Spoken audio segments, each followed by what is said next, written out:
Decade की शुरुआत में करीब 90 करोड़ की आबादी वाले देश में फॉरेन एक्सचेंज रिजर्व्स के नाम पर महज 110 करोड़ यूएस डॉलर्स बचे थे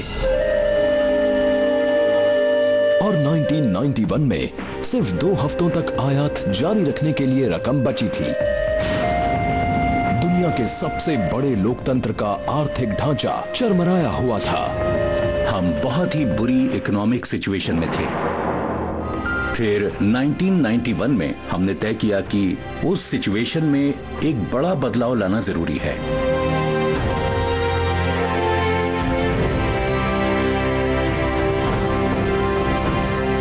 और उसके बाद जो हुआ उससे पूरी दुनिया भारत पर ध्यान देने के लिए मजबूर हो गई। भारत ने कई दशकों से चले आ रहे नेहरूवियन सोशलिस्ट ऑर्डर को छोड़कर ओपन इकोनॉमी को अपना लिया। इसने इंडस्ट्री को एक नई सोच दी और लोगों का नजरिया बदला और एक नए किस्म का जोश इस कंट्री में दिखाई दिया और लोग ये कहने लगे कि नई चीजों को ट्राई करने में कोई बुराई नहीं है। मुझे याद है एक सीनियर एडिटर मेरे पास आए और बातों ही बातों में उन्होंने कहा, पता है मेरा बेटा जिसकी अभी नौकरी लगी है वो मुझसे भी ज्यादा पैसे कमा रहा है। एक ऐसे समय पर जहां एक नौजवान भारत अपने पैर जमा कर उड़ान भरने को तैयार हो रहा था, एक युवा किसी के बुरे मंसूबों और साजिश का निशाना बनने वाला था। I am young and I too have a dream.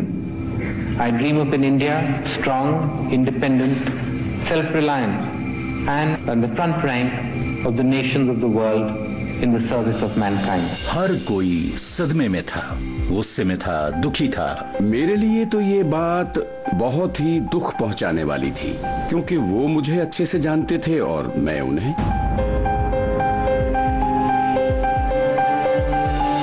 भ्रष्टाचार के आरोपों से जूझते हुए राजीव गांधी और कांग्रेस 1989 के जनरल इलेक्शंस हार चुके थे।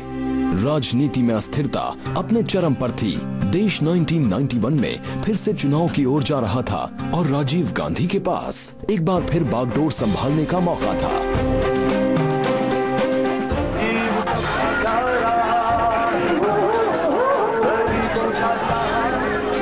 आम जनता का दिल जीतने के लिए उन्होंने उनसे मिलना जुलना पहले से ज्यादा कर दिया। मई 21, 1991 रात के करीब 10:10 हुए थे। तमिलनाडु के श्री पेरम्बुदूर इलाके में अपना भाषण देने के लिए राजीव गांधी पहले से ही लेट थे, लेकिन उस दिन श्री पेरम्बुदूर में जो लोग बेसब्री से उनका इंतजार कर रहे थे वो सिर्फ स्थानीय लोग और कांग्रेस के कार्यकर्ता नहीं थे। उनके हत्यारे पहले से ही अपनी जगह पर तैनात थे। हत्यारों का वो गैंग पेरिस कॉर्नर के बस स्टैंड पर इकट्ठा हुआ। हरी बाबू का काम था फोटोग्राफ लेना उस पूरे सीक्वेंस का। एलटीटीई हमेशा ऐसा ही करता था, ये उसका पुराना मेथड था। वो हर चीज को डॉक्यूमेंट करते थे। अनोखी बात यह है कि इसी फोटोग्राफर द्वारा खींची गई तस्वीरों ने ही पुलिस को कातिल को पहचानने में मदद की। थिनमोली राजारत्नम, जिसे धानु भी कहा जाता था, एक लड़की थी कोकिला जो हिंदी में पोयम सुना रही थी और राजीव गांधी इस बात से खुश हो रहे थे कि कोई तमिलियन इलाके में हिंदी में कविता सुना रहा है। उसी समय धानु उनके सामने हाथों में फूलों की माला लेकर आई। वो सामने आकर रुकी और उसके पास एक छोटा सा बटन था, वो कुछ टॉगल जैसा था। उसने वो टॉगल दबाया और धमाका हो गया।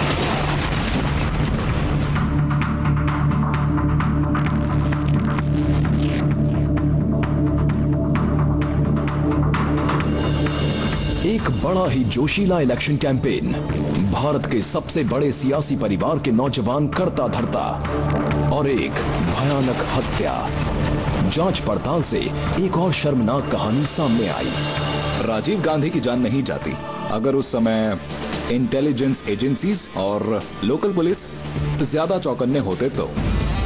1991 में तमिलनाडु के गांवों में लेडीज सलवार कमीज ज्यादा नहीं पहनती थीं। पुलिस को इसी बात से अलर्ट हो जाना चाहिए था। एक तरह से पूरी छूट थी इस पूरे मामले में। इससे पहले वीपी सिंह भी जब चेन्नई गए थे तब भी ये लोग वीपी सिंह के बहुत करीब पहुंच गए थे और उन्हें भी उसी तरह से माला पहनाई गई, लेकिन इस बार तो धानु ने राजीव गांधी की जान ले ली। एलटीटीई ने राजीव गांधी को कभी माफी नहीं किया इंडियन आर्मी को वहां भेजने के लिए। जिसे बाद में ना चाहते हुए भी LTTE से ही लड़ना पड़ा। 1987 में श्रीलंका की सरकार के साथ मिलकर LTTE से जंग लड़ने के लिए इंडियन पीस कीपिंग फोर्सेस को भेजने के राजीव गांधी के फैसले की LTTE ने सख्त खिलाफत की। राजीव गांधी की पार्टी 1989 में चुनाव हार गई और 1990 में सेना को वहां से हटाया गया। 1991 के चुनावों में राजीव गांधी के जीतने की उम्मीदों को देखते हुए LTTE को डर था कि IPKF को दोबारा श्रीलंका भेजा जाएगा, इसलिए LTTE ने फसाद की जड़ को मिटाने का फैसला किया। तो 1987 में प्रभाकरन LTTE का सुप्रीमो वो भारत आया और उस दौरान उसकी राजीव गांधी और कुछ लोगों के साथ बातचीत हुई। वो कुछ टर्म्स एंड कंडीशंस के सख्त खिलाफ था। दिल्ली में ही हमें खबर मिली थी कि उसके साथ जो बर्ताव हुआ वो उससे खुश नहीं था और उसने फैसला किया राजीव गांधी को मारने का।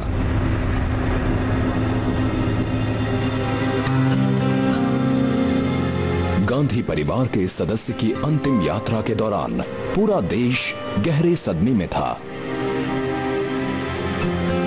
पूरा इंसिडेंट डिप्रेसिंग तो था ही, साथ ही ये भी लग रहा था कि अगर राजीव गांधी जैसे इंसान के साथ ऐसा हो सकता है तो किसी के साथ भी हो सकता है, और यही तो टेररिज्म का मकसद है, सभी को इनसिक्योरिटी का एहसास कराना।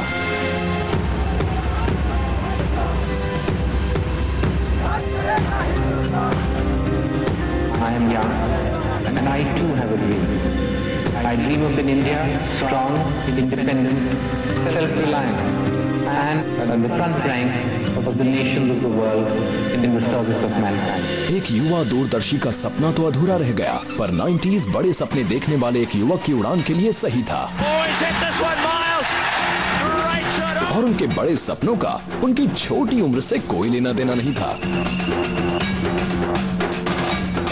I was in love with Sachin Tendulkar.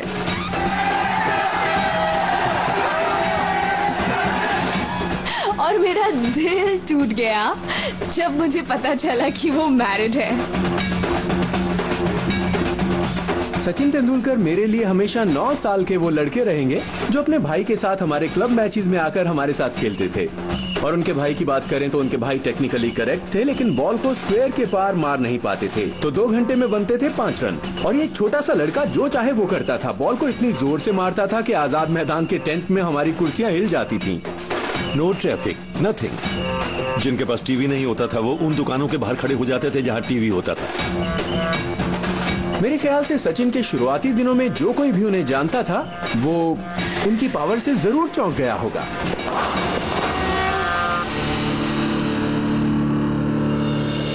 अगस्त 1990 में मैनचेस्टर के ओल्ड ट्रैफर्ड में टेस्ट सेंचुरी से लेकर ऑस्ट्रेलिया में अनबीटन 114 रनों तक, और फिर मिड 90s में वो इंडिया के ओपनिंग बैट्समैन बन गए। सचिन अब सिर्फ एक क्रिकेटर नहीं थे। मैं कभी भूल नहीं सकती द डेजर्ट स्टॉर्म, वो शारजा का मैच जब पूरा स्टेडियम खड़े होकर उनके लिए तालियां बजाने लगा। मेरे लिए तो वो उनका सबसे आइकॉनिक मोमेंट था। मास्टर ब्लास्टर ने न सिर्फ इंडियन क्रिकेट का चेहरा बदल कर रख दिया, बल्कि उनकी कामयाबी की दास्तान भारत के उन करोड़ों युवाओं के लिए इंस्पिरेशन बन गई जो अभी बस सपने देखना सीख रहे थे। सचिन भारत की शान बन चुके थे। एक जर्नलिस्ट के तौर पर मुझे याद नहीं आता कि 14 साल की उम्र में किसी भी खिलाड़ी की उस कदर तारीफ हुई हो जिस कदर सचिन तेंदुलकर की हुआ करती थी। पर कई लोगों का मानना है कि इस लेजेंड को एक बड़ा फायदा मिला, और वो है वो शानदार दौर जिसमें वो खेल रहे थे। 90s में सैटेलाइट टेलीविजन की भी भारत में शुरुआत हुई और तेंदुलकर को इंडियन टेलीविजन का पहला सैटेलाइट स्पोर्ट्स हीरो कहा जा सकता है। Sachin, have a Pepsi. Pepsi? Nothing official about it. Gavaskar black and white जमाने के हीरो थे। कपिल देव 80s में छाए हुए थे, वो ट्रांजिशन पीरियड था कलर टेलीविजन की ओर। पर satellite television, Sachin Tendulkar satellite television के पहले आइकन हैं। उनका अचीवमेंट सिर्फ उनका ही है, पर मुझे लगता है कि वो अचीवमेंट पूरी दुनिया के सामने लाया गया क्योंकि अचानक इंडिया एक मार्केट बन चुका था। जैसे ही मार्केट्स खुले, खूब सारे प्राइवेट टेलीविजन चैनल्स और इंटरनेशनल ब्रांड्स भारत को आजमाने और परखने के लिए आए और दोनों ही उन नए हीरोज की तलाश में थे जो लोगों में दिलचस्पी जगाकर कारोबार बढ़ाएं, और तेंदुलकर परफेक्ट पैकेज थे। सचिन जैसे इंसान ने जिस तरह का टैलेंट, जो कामयाबी हासिल की है और जिस तरह का मीडिया एक्सपोजर खासकर टेलीविजन ने उनको दिया, they became larger and larger and larger than life. वो चाहे फील्ड पर हो या उसके बाहर, पूरा देश एकजुट होकर सचिन का गुणगान कर रहा था। लेकिन उसी डेकेड में कहीं और एक बड़े पैमाने का झगड़ा फसाद अपने चरम पर पहुंच रहा था। कश्मीर एक रोमांटिक सॉन्ग लोकेशन से बदलकर मतभेदों और राजनीति का केंद्र बनने जा रहा था।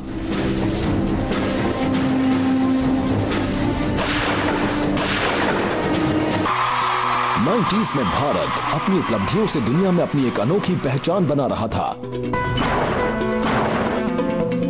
साथ ही ये डेकेड पहले कभी न देखी गई अफरा तफरी और तकलीफों का गवाह भी बना।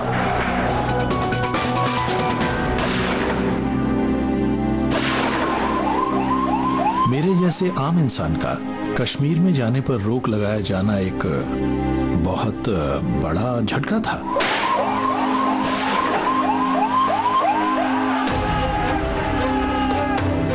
मिलिटेंट्स खुलेआम AK-47 राइफल्स लहराते हुए श्रीनगर की गलियों में घूमते नजर आए, जिसकी शुरुआत हुई थी 80s के आखिर में शुरू हुई आजादी की मांग के साथ। हालात बदतर होते गए और हिंसा की वारदातें लगभग हर रोज सुर्खियों में आने लगी।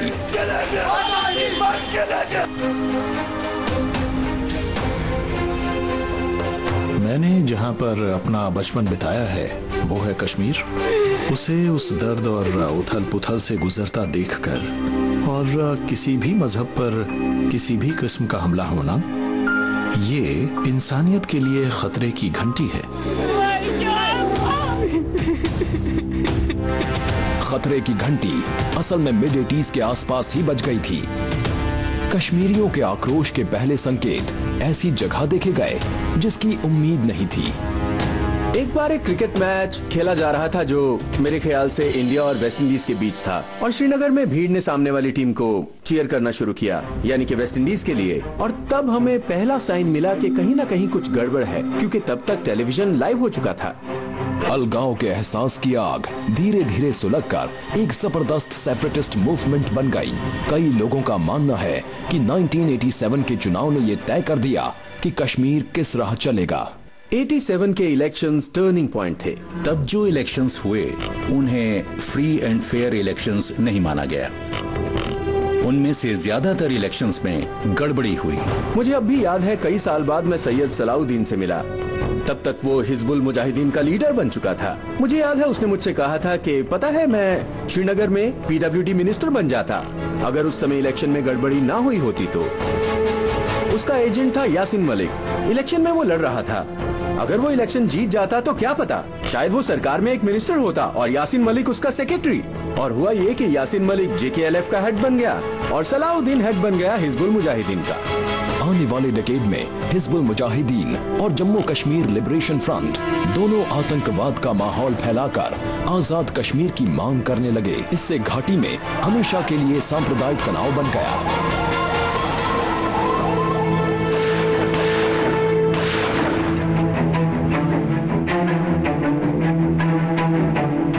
कश्मीरी पंडित जो काफी समय से तकलीफें झेल रहे थे, आखिरकार घाटी छोड़कर चले गए। ये एक बड़े पैमाने पर पलायन था।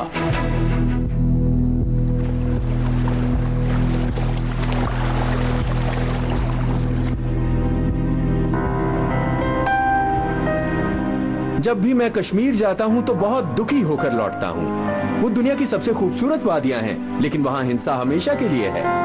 I mean, it's beautiful, but frozen. घाटी की हर दीवार पर गोलियों से बने छेद दिखने लगे और 90s एक इमारत को गिराए जाने का गवाह भी बना, जिससे पूरे देश में सांप्रदायिक तनाव पैदा हो गया।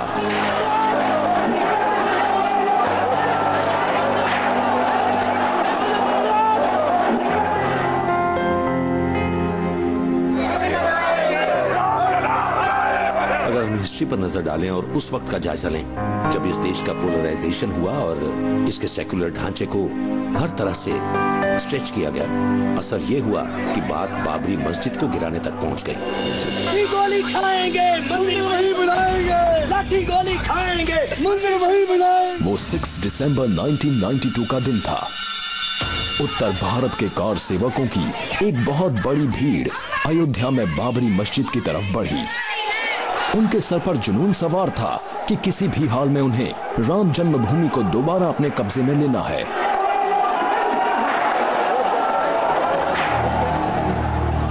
जब मस्जिद गिराई जा रही थी तो सरकारी तंत्र तो मानो काफी हद तक पैरालाइज ही हो गया था। बाबरी मस्जिद के गिराए जाने से हिंदू मेजॉरिटी के एक्सट्रीम एलिमेंट्स को एक मकसद मिला, चलो अब राम मंदिर बनाते हैं। आडवाणी जी इस अपॉर्चुनिटी को भांप गए। जहां राम का जन्म हुआ था,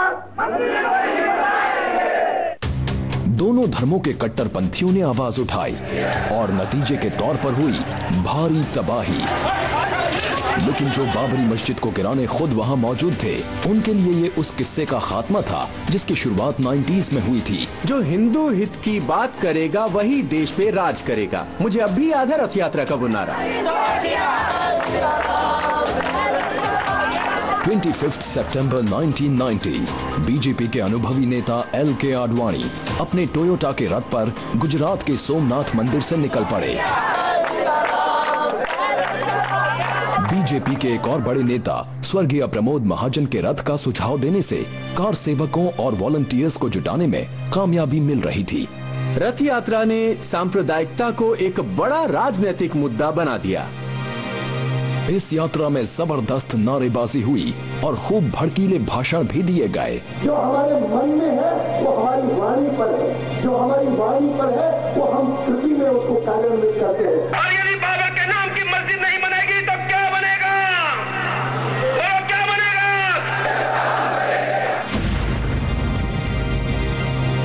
हालांकि बिहार के समस्तीपुर में आडवाणी को नजरबंद करके रैली को रोका गया, लेकिन तब तक देश भर में बीजेपी ऐसी छाप छोड़ चुकी थी कि LK आडवाणी उस पार्टी के नए हीरो बन गए।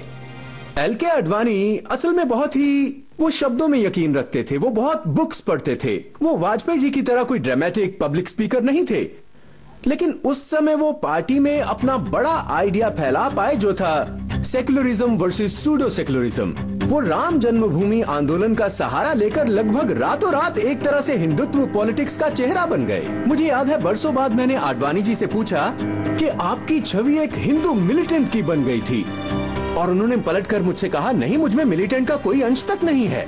और उनकी वाइफ मेरे साथ बैठी थी। उनसे मुस्कुराकर उन्होंने पूछा कि क्या मैं मिलिटेंट हूँ, क्या मुझ में कोई मिलिटेंसी है? 90s में हिंदुत्व पॉलिटिक्स एक बड़ा वैकल्पिक सिद्धांत बनकर उभरा और बीजेपी ने राष्ट्रीय राजनीति में अपनी पकड़ और मजबूत कर ली और जनरल इलेक्शंस में बीजेपी का आंकड़ा 1989 के 85 से बढ़कर 1991 में 120 तक पहुंच गया। कुछ लोगों का ये भी मानना है कि उसने उस समय के दूसरे अहम राजनीतिक आंदोलनों को भी फीका साबित कर दिया, खासकर मंडल आंदोलन। 1979 में स्थापित बीपी मंडल कमीशन ने सुझाव दिया कि अदर बैकवर्ड क्लासेस यानी कि OBCs को सरकारी नौकरियों और शैक्षिक संस्थानों में खास कोटा दिया जाए।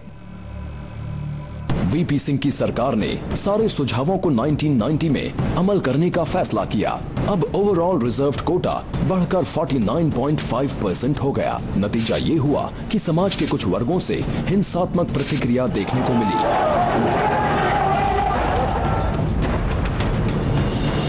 मैंने देखा कैसे नौजवान खुद को मार रहे थे, जिंदा जला रहे थे। मंडल आंदोलन और मंदिर का आंदोलन असल में दोनों ही कुछ बरसों से पनप रहे थे। जिस तरह से दोनों को एक दूसरे के खिलाफ लाने के लिए बढ़ावा दिया गया, बीजेपी ने तय किया कि उसे आडवाणी रथ यात्रा का सरकारी तौर पर साथ देना है और उसका हिस्सा भी बनना है। ये तब हुआ जब VP सिंह मंडल रिजर्वेशंस को संवैधानिक तौर पर लागू करने जा रहे थे। तो मंडल की राजनीति को मात देने के लिए बीजेपी की तरफ से कमंडल का हथकंडा अपनाया गया था। और फिर राजनीतिक पार्टियों ने लोगों को अपनी सोच और समझ को छोड़कर अपने समुदाय के नेताओं को वोट देने के लिए बढ़ावा दिया। आखिर में उसका नतीजा ये निकला, एक्सट्रीम ओपिनियंस और एक्सट्रीम रिएक्शंस।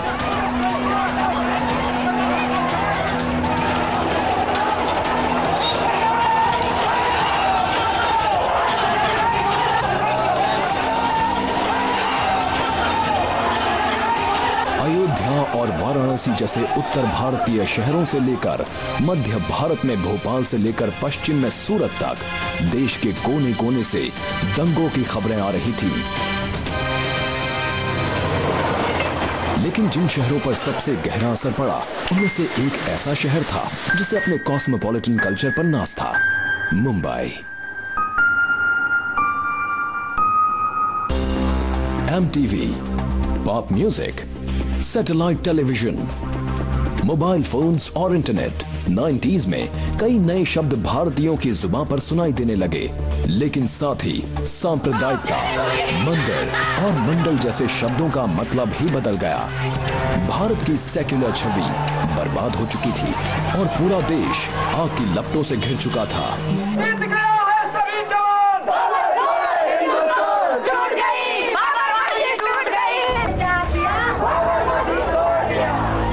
बाबरी मस्जिद को गिराए जाने के खिलाफ देश भर में आवाजें उठने लगी। कई शहरों में दंगे फसाद की खबरें आने लगी, लेकिन इन दंगे फसादों का केंद्र बना मुंबई। किसी को पता चलने से भी पहले हसीन सपनों का यह शहर अचानक एक ऐसा डरावना सपना बन गया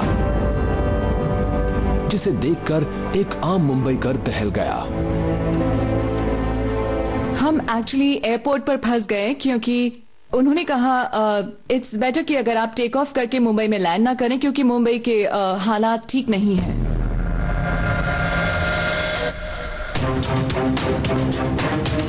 6 दिसंबर 1992 की शाम बाबरी मस्जिद को गिराने के कई घंटों बाद लोगों का एक झुंड दक्षिण मुंबई की मीनारा मस्जिद पर इकट्ठा हुआ, लेकिन प्रार्थना के लिए हुई इस मुलाकात ने बहुत जल्द हिंसा का रूप ले लिया। ये एक बहुत ही स्पॉन्टेनियस रिएक्शन था। समुदाय के एक लीडर ने उकसाने वाला भाषण देना शुरू किया। पुलिस समझ गई कि भीड़ अब आपे से बाहर हो सकती है। वो चाहती थी कि भीड़ अलग थलग हो जाए, पर वो टस से मस्त नहीं हो रही थी और इस वजह से पुलिस को लाठीचार्ज करना पड़ा। हालात बद से बदतर हो गए। 400 से भी ज्यादा दुकानें दक्षिण मुंबई के नल बाजार में जलाई गईं और बहुत जल्द दंगे होने की खबरें पूरी मुंबई से आने लगी।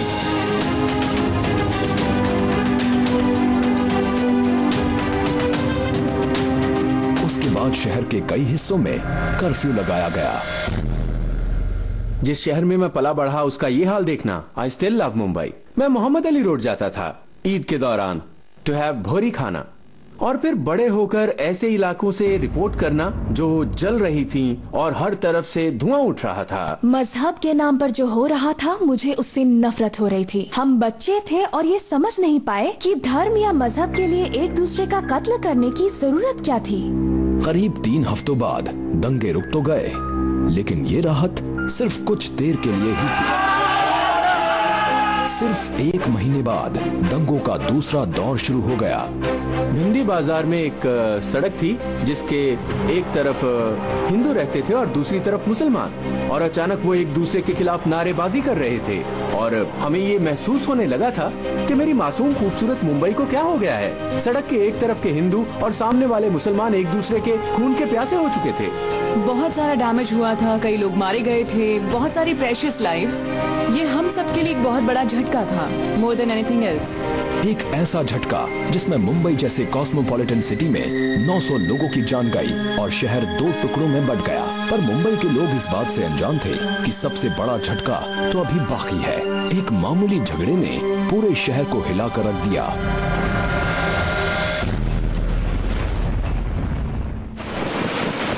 मार्च 1993 दोपहर के 1:30 बज चुके थे और बॉम्बे स्टॉक एक्सचेंज के कर्मचारी अपने काम में बिजी थे। एक जबरदस्त आवाज ने सबका ध्यान अपनी ओर खींच लिया। पहला रिएक्शन तो ये था कि ये शायद सिर्फ एक रूमर है, और फिर किसी ने मुझे कॉल करके कहा कि नहीं, सच में ब्लास्ट हुआ है। तो हम तुरंत एक्सचेंज के लिए निकले। हम दंग रह गए, हैरान हो गए, क्योंकि हमें कोई अंदाजा ही नहीं था कि ये ब्लास्ट आखिर हुए क्यों हैं। जब हम वहाँ खड़े थे और किसी को अंदर नहीं जाने दिया जा रहा था क्योंकि बिल्डिंग को खाली किया जा रहा था, हमें खबर मिली कि एयर इंडिया बिल्डिंग में भी ब्लास्ट हुआ है।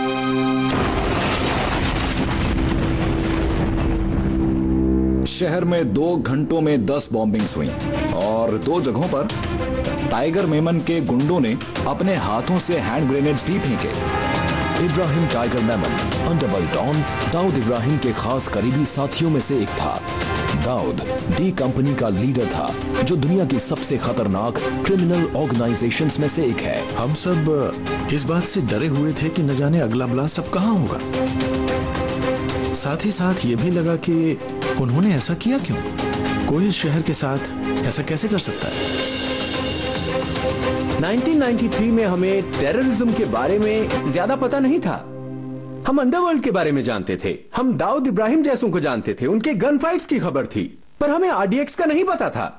मुझे याद है तब के पुलिस कमिश्नर मिस्टर सामरा ने मुझसे कहा, राजदीप, इन बॉम्ब ब्लास्ट में आरडीएक्स का इस्तेमाल हुआ है। मैंने पूछा, sir RDX? What is this RDX?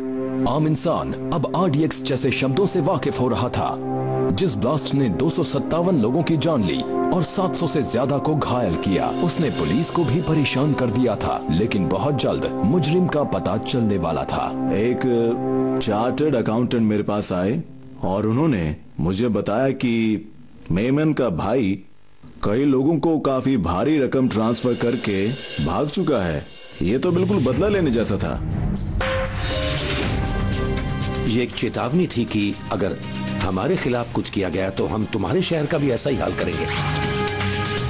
करीब 8 महीनों बाद पुलिस ने 189 लोगों के खिलाफ चार्जशीट फाइल की और 1 साल बाद टाइगर मेमन के भाई याकूब को गिरफ्तार किया। और फिर एक फिल्म की कहानी एक सुपरस्टार की जिंदगी की हकीकत बन गई। संजय दत्त का नाम उस मामले में आना came as a shock to all of us.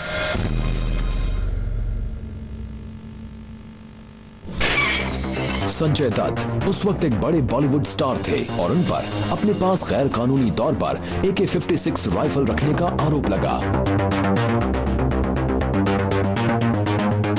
वो हथियार उस असले के उस कंसाइनमेंट का हिस्सा थे जो मुंबई में ब्लास्ट करवाने वालों के लिए था। वो मेरे साथ मॉरिशस में शूटिंग कर रहे थे, फिल्म थी आतिश। जैसे ही वो मुंबई एयरपोर्ट पर वापस लौटे, कॉप्स ने उन्हें अरेस्ट कर लिया। Caught him at the airport. Sanjay Dutt आतंकवाद के इल्जाम से तो बरी हो गए, लेकिन उन्हें गैर कानूनी तौर पर हथियार रखने के लिए 5 साल की कैद की सजा सुनाई गई।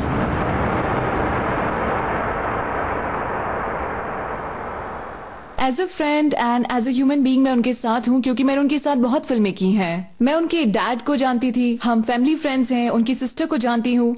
कभी कभी ऐसा लगता है नहीं, ऐसा नहीं हो सकता, पर हमें हमारे जुडिशियल सिस्टम पर पूरा भरोसा है और अल्टीमेटली सच्चाई ही जीतेगी। वो बेशक अंडरवर्ल्ड के साथ मेल जोल रखने के लिए कसूरवार है, अपने घर पर हथियार रखने देकर अंडरवर्ल्ड की मदद करने के लिए वो सजा के हकदार हैं। लेकिन मेरा पॉइंट इसमें यह है कि 90s की शुरुआत में अंडरवर्ल्ड, जो कि फिल्म इंडस्ट्री का हिस्सा था, अचानक टेररिस्ट बन जाता है। याकूब मेमन, जो एक चार्टर्ड अकाउंटेंट है, टेररिस्ट बन जाता है। एक ट्रैवल एजेंट टेररिस्ट बन जाता है। तो इन 5 महीनों ने मुंबई को बदल कर रख दिया, शायद संजय दत्त को भी।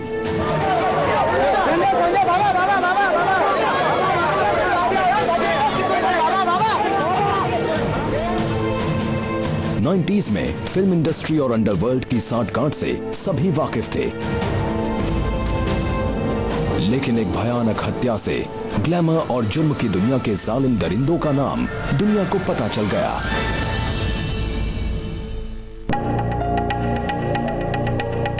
म्यूजिक मुगल गुलशन कुमार ने फिरौती की रकम देने से इनकार कर दिया। बदले में उनकी बिल्कुल फिल्मी अंदाज में जान ले ली गई। दिन दहाड़े उन पर 16 गोलियां दागी गईं। 12 अगस्त 1997 जब मिस्टर गुलशन कुमार को बड़ी बेरहमी से अंधेरी के जीत महादेव मंदिर के बाहर मारा गया था, लोगों को अब भी याद है कि वो कैसे रेंग रहे थे और कैसे अबू सलेम फोन पर उनकी चीखें सुन रहा था। मकसद सिर्फ बॉलीवुड को डराना था और बॉलीवुड इससे काफी हद तक डर भी गया था। कई लोगों का मानना था कि बॉलीवुड एक बेरहम दुश्मन को झेल रहा है जो इनके डर के सहारे पनप रहा था। आई थिंक अनफेयर होगा एक्चुअली कंडेम करना फिल्म स्टार्स या फिल्म इंडस्ट्री को of being hand in hand with the underworld, क्योंकि वो वक्त ऐसा था जब कोई चॉइस ही नहीं थी। मुझे याद है ऐसे कई इंसिडेंट्स जब लोगों को फोन पर धमकियां दी जाती थी, अगर तुम यहाँ पर नहीं आए या इस शो में नहीं दिखे तो देखना तुम्हारे परिवार का क्या हाल होगा।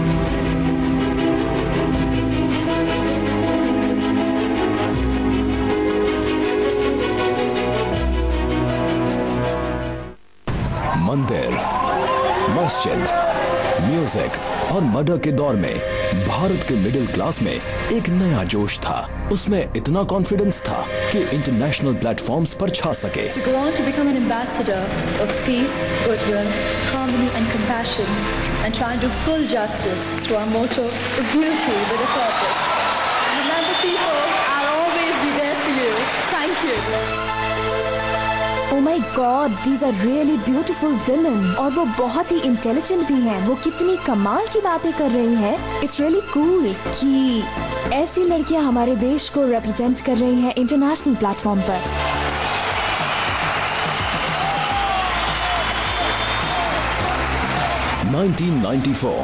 इंटरनेशनल ब्यूटी पेजेंट्स के इतिहास में पहली बार एक ही साल में मिस यूनिवर्स और मिस वर्ल्ड का ताज इंडियन ब्यूटीज के सर पर सजा। उस इवेंट की पहली झलक देखकर मैंने कहा वाओ, क्योंकि आप नहीं सोचते कि इंडियन लड़की मिस यूनिवर्स या मिस वर्ल्ड जीतेगी। ये तो पश्चिमी देशों की लड़कियां जीतती थी, वेनेजुएलियन गर्ल्स। और एक देश जो ग्लोबलाइज्ड इकोनॉमी के दौर में आकर खुद को मजबूत बना रहा था, अचानक खुशी से चौंक गया था। We all were very very proud. वो एक बहुत ही बड़ा पल था हमारे लिए, सुष्मिता सेन और ऐश्वर्या राय का उन ब्यूटी टाइटल्स को जीत कर लाना। यहाँ सभी हैरान हो गए। इससे ब्यूटी को, इंडियन ब्यूटीज को एक नई पहचान मिली एंड इट एम्पावर्ड वुमेन। लेकिन हर कोई इंडियन ब्यूटी की जीत से खुश नहीं था। इसे कॉन्स्पिरेसी कहने के कई रीजन हैं, और सच कहूं तो मेरी एक सोच ये भी है कि मैं सुश या दिया में कोई कमी नहीं देखता। वो सभी डिजर्विंग विनर्स हैं। लेकिन जैसा कि मैंने पहले कहा था, I tell you why Indians are winning all the time. This is the cosmetic industry जो इंडिया में आना चाहती हैं। पहले उन्होंने साउथ अमेरिका में पैर जमाया, इसलिए वो जीत रही थी। And now Indians are winning क्योंकि कॉस्मेटिक इंडस्ट्री अब यहाँ जमना चाहती है। मैंने देखी है वो behind the scene thing. Marketeers तय करते हैं कि कौन सा देश, कौन सी लड़की जीतेगी। लड़की तो नहीं पर देश वही चुनते हैं। और वो देख पा रहे थे कि इंडिया के कंज्यूमर्स खर्च करने लगे हैं और उनके खरीदने की ताकत बढ़ती जाएगी। एक नए तरीके का मार्केट सबके सामने था, और इन लड़कियों को बड़े प्राइजेस देना और फिर इन्हें प्रोडक्ट्स का एम्बेसडर बनाना, तो शायद इससे इन प्रोडक्ट कंपनीज को तो फायदा पहुंचा ही होगा। Talking with her eyes, walking like a winner, she'll take you by surprise. She's got the look. Beauty industry global होने के लिए तैयार थी, तो शायद वो सही समय पर सही जगह पर थे। इन दो बड़ी जीतों से भारत की ब्यूटी इंडस्ट्री कितनी चमकने लगी, ये तो बहस का मुद्दा है। लेकिन 90s ने इस देश और उसकी महिलाओं को वो बढ़ावा दिया जिसकी सख्त जरूरत थी। इन दोनों लड़कियों के बारे में और उनकी कामयाबी के बारे में कुछ अलग बात तो जरूर थी। तो हाँ, इससे एक तरह की दिलचस्पी बढ़ गई इस प्लेटफॉर्म की तरफ। दो और भारतीय लड़कियां, युक्ता मुखी और डायना हेडन को भी उसी डेकेड में कुछ समय बाद वो शानदार खिताब मिले, और नई सदी में आम जिंदगी जीने वाली कई लड़कियां लगातार आगे आईं ताकि वो ग्लैमर की दुनिया में छा जाएं। मैं कहूंगी कि सुष्मिता और ऐश्वर्या ने इंटरनेशनल पैजेंट्स जीतकर इंडिया की लड़कियों को एक नई उम्मीद दी। इससे उन्हें ये आइडिया हो गया कि ब्यूटी कॉम्बिनेशन हो सकती है लुक्स और ब्रेन्स का। उन दोनों ने आगे बढ़कर दुनिया को जीत लिया और वो पल इस देश के लिए बड़ा पल था, हमारी पहचान बन गई। सचिन तेंदुलकर, सुष्मिता सेन, ऐश्वर्या राय, और क्या चाहिए आपको?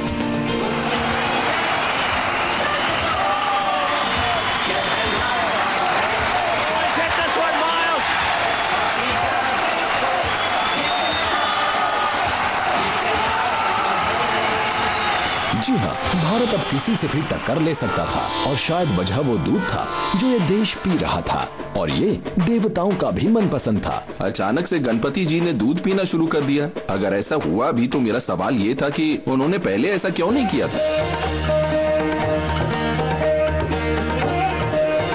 गणेश जी भला ऐसा क्यों करते?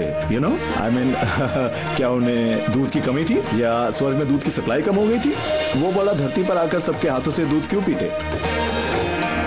21 सितंबर 1995 हजारों लोग गणेश जी के मंदिरों के बाहर हाथों में दूध लिए कतार में खड़े हो गए।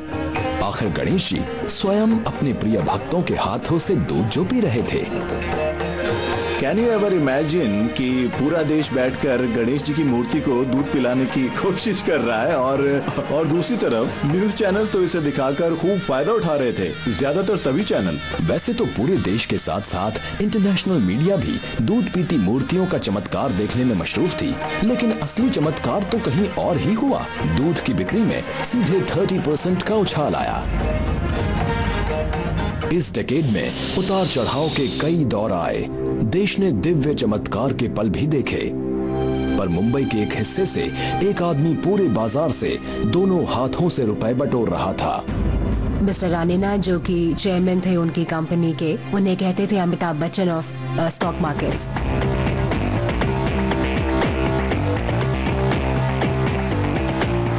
और शेयर बाजार के इस सुपरस्टार ने साबित कर दिया कि वो अपने काम में बाकियों से ज्यादा माहिर था। बदनाम स्टॉक ब्रोकर हर्षद मेहता ने सरकार के सिक्योरिटीज के कारोबार में कमियों का फायदा उठाकर मार्केट में अपनी चाल चलकर 4000 करोड़ रुपए बटोर लिए। हमारी सरकार ने, हमारे सिस्टम्स ने और हमारे बैंक्स ने भी आखिर ये होने कैसे दिया? मैं सोचने लगा अगर आपका दिमाग तेज है तो आप रातों रात 500 करोड़ कमा सकते हैं।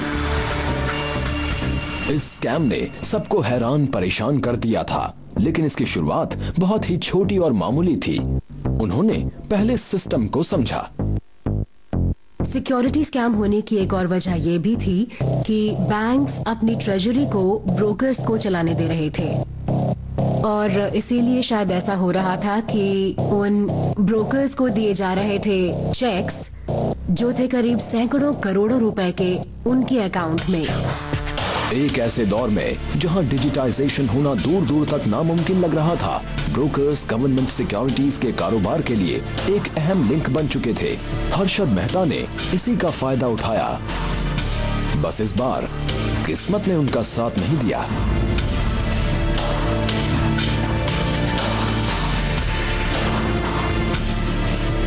तो एक चेक इशू किया गया स्टेट बैंक ऑफ इंडिया से हर्षद मेहता के लिए, और जिस इंसान ने उसे निकालने की इजाजत दी स्टेट बैंक ऑफ इंडिया से, वो छुट्टी पर था।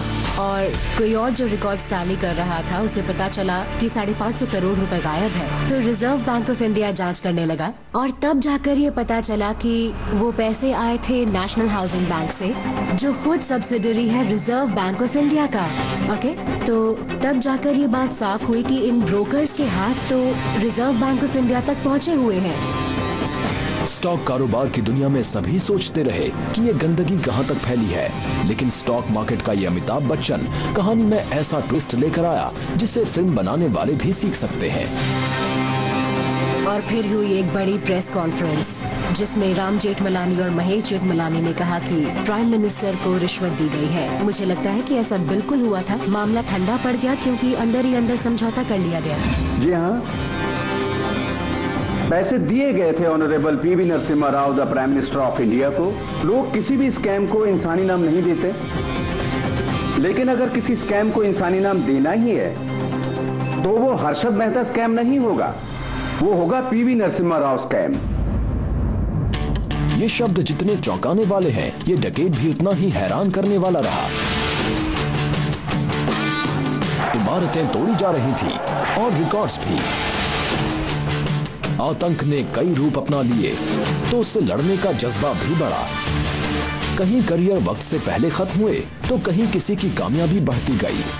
90s में स्कैम्स, स्कैंडल्स और दंगे फसादों का बोलबाला रहा। तो उसी दौर में पूरा का पूरा देश एक नई उड़ान भरने को तैयार था। जब 100 करोड़ लोग एक महान भारत का सपना देख रहे थे, तब आप कहां थे?